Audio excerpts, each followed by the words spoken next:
welcome back, and it's good to have you on the Pastors on Porn podcast. And I just want to say that I recently had the great experience of being interviewed by one of my recovery heroes, Nate Larkin. And based on that, I want to call this episode Tipping Point and Driving Tips. Now, if you don't know who Nate Larkin is, he wrote the book called Samson and the Pirate Monks, just a great book.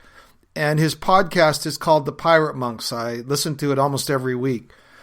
And I also hope to have him back as a return guest on this podcast. And really, it's my hope that we're going to start to transition towards hearing from more people than just me, which is always a good idea.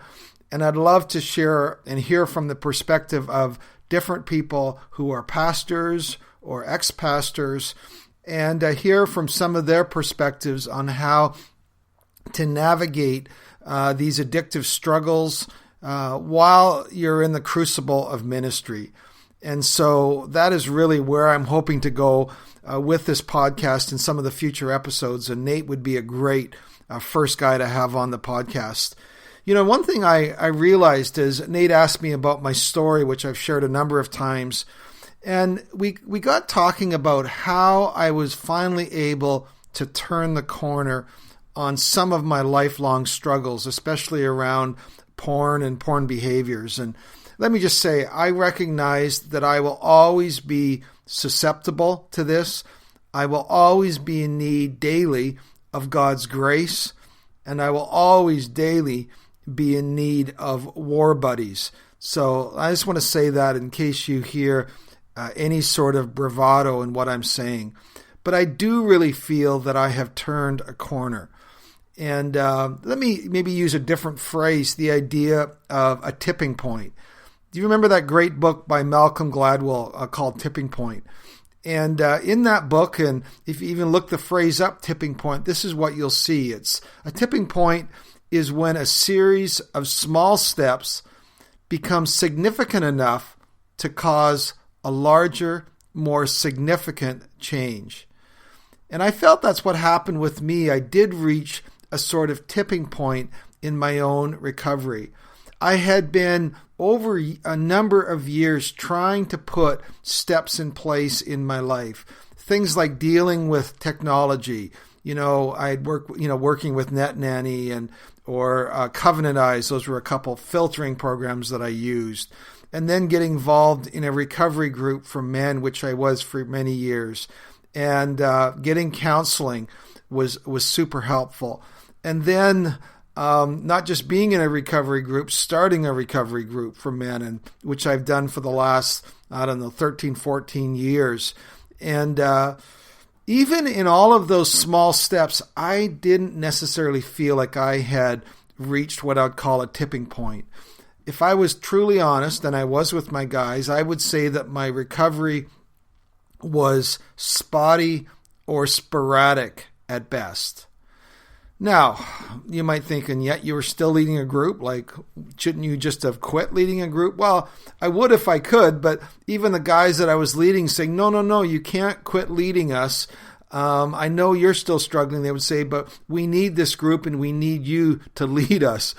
I guess I led them with honesty and vulnerability, but I can't say that I was too far ahead of them. And maybe I could use a different example. It's a phrase or a word picture that one of my mentors, Michael Leahy, has used.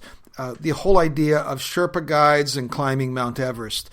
And if you know anything about Everest, no, I've never climbed it. There is a series of base camps, and you proceed up these base camps. But what you really need is a Sherpa guide, somebody who's been to the summit and knows what it looks like and how it feels and what it needs to get there. And I never had that.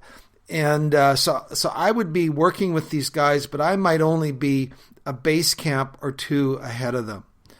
And so I finally came to a point where I just got super frustrated. I just said, guys, I don't know, something's got to change here. I need to quit leading this group.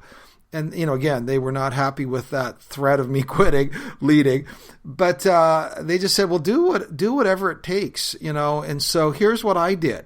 And again, this is what I did that helped me find a tipping point in my recovery. First thing is I got a mentor. somebody who could act as a sort of a Sherpa guide for my recovery, somebody who had experienced years of recovery. And then I joined an online group of guys that was with that same organization through Bravehearts. And many of the guys that were part of my Zoom group, my mentoring online group, they were well ahead of me. They had been in recovery for a number of years, and they were great. They were encouraging.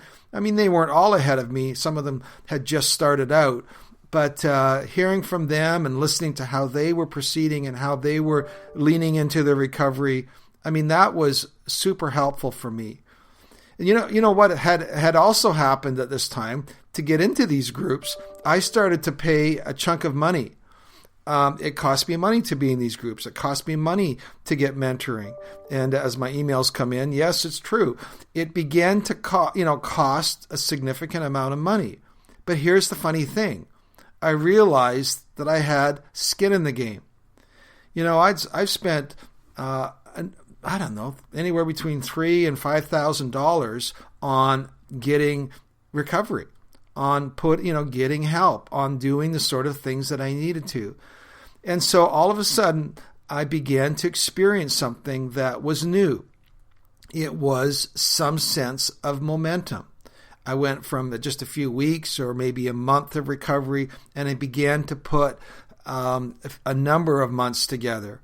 And one other thing I did is I began to backfill any sort of momentum with some daily activities, especially around listening to recovery podcasts. I've got 4 or 5 podcasts that I listen to regularly. And again, I began to experience something that I would call a tipping point in my recovery. The ball began to roll in the right direction. Now that was about 3 years ago now. And, with great thanks to God, I really feel that I have managed to turn a corner in that. And I guess my question for you would be, what would it take for you to find your tipping point? Or have you just settled for spotty and sporadic recovery with just a hope that your addictive struggles don't progress any further, or you don't end up having real life consequences from your church, from your marriage, from your family, from your job? Yeah, I don't ever think that we can settle for sporadic and spotty recovery. I really believe if you're not moving forward, we are in real risk of falling backwards. And I would dearly love you, as you seek to break free from porn and other addictive struggles like this, that you would find your tipping point. Now, I've named this podcast Tipping Point and Driving Tips. So where do the driving tips fit in, you ask? Well, I want to present you with something today I'm excited about and I think could really help contribute to you finding that tipping point in your life. Now, before I get into that, let me just share a confession with you. I have a bad case of writer's curse. Writer's curse. Well, what is a writer's curse, you ask? Well, it's like the musician's curse. Well, what is that? Well, I'm told, and I'm not a musician, that when most musicians hear another musician live, they're always critiquing the show and the songs they're playing, and it keeps them from really entering into it because they're always thinking, oh my goodness, well, why did you do it that way? So that's the musician's curse. Well, the pastors, yes, we also have the pastor's curse. If you ever go to another church or you ever listen to somebody giving a sermon, I know at one level we're critiquing it. We're asking, well, why didn't you say this? Or why didn't you add that comment? Or why did you go in that direction? It would have been so much better. I had the great ending or a great illustration. Yes, that is the pastor's curse, and all of you pastors know what that's like. So let me go back to the writer's curse. And first of all, about 12 years ago, my wife and I wanted to run a marriage course in our church. And we had been to Laugh You Way to a Better Marriage video series. We'd been to Weekend Remember. We've been to Marriage Encounter. We've been to, lots of those marriage retreats. Plus, I've read books by Gottman, by Prep, by Gary Smalley, love languages. I love marriage books. And so, we thought, well, what would we do for our church? And because I have writer's curse, we decided, what? I think I can take the best of all of these guys, in my presumption, yes, and write a course that I think would be the most helpful. Yes, how arrogant, I know that. And that's what we did. Me and my wife sat down and we designed a 6-week course that we literally have taken hundreds of couples through over a 12-year period. We just stopped last year. My wife went back into a teaching profession, but again, it was out of that writer's curse.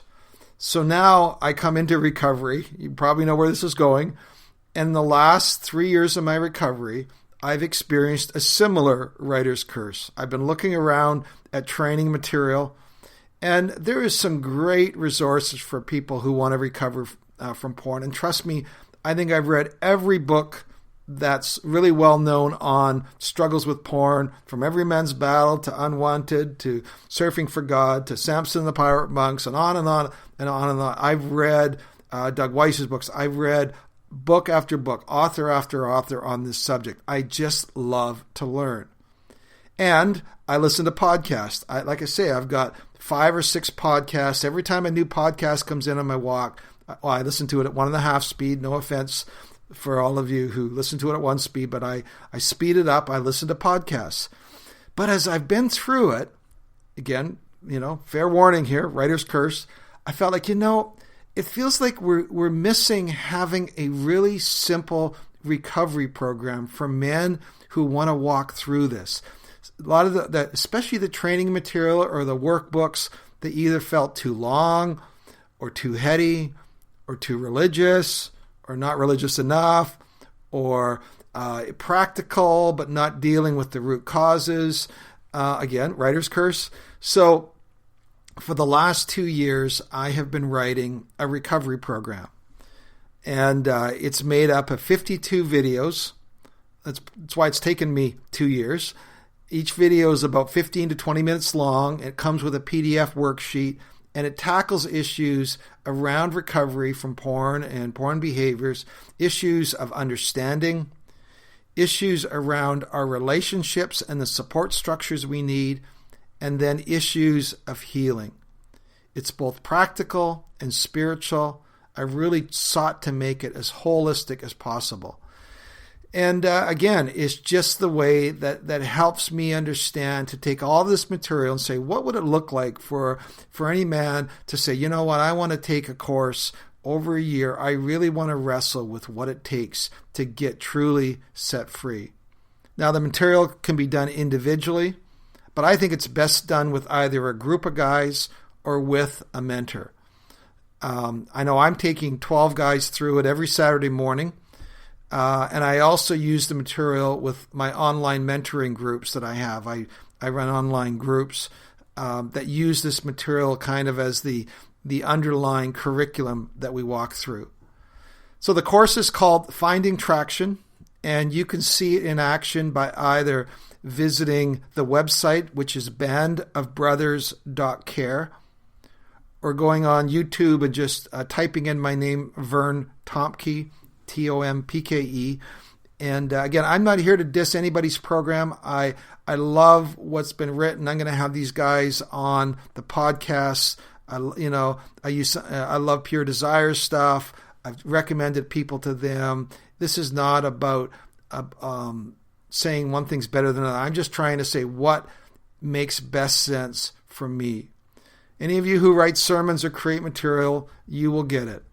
So let me just finally, say this, and I'd love to have your prayers as well. As I started this year, 2020, I asked God for a word or a phrase that God was inviting me into. And what I felt he said to me was the words, open doors. So I'm leaning into that. I'm asking God for open doors. I'm not naturally a self-promoter. I'm a horrible salesman. I'd make a horrible car salesman. I know, that's just not me. But I do want to walk through the doors that God opens. I'd also love you to pray for me in this regard. Paul asked his listeners, pray for open doors for me. I would really covet that if you would pray for this as I begin to step into this in a more concerted way. If you want to connect with me or ask me any questions, I'd love to hear from you. My email is bandofbrothers@shaw.ca. So here's to you finding the tipping point in your recovery. So God bless until next time.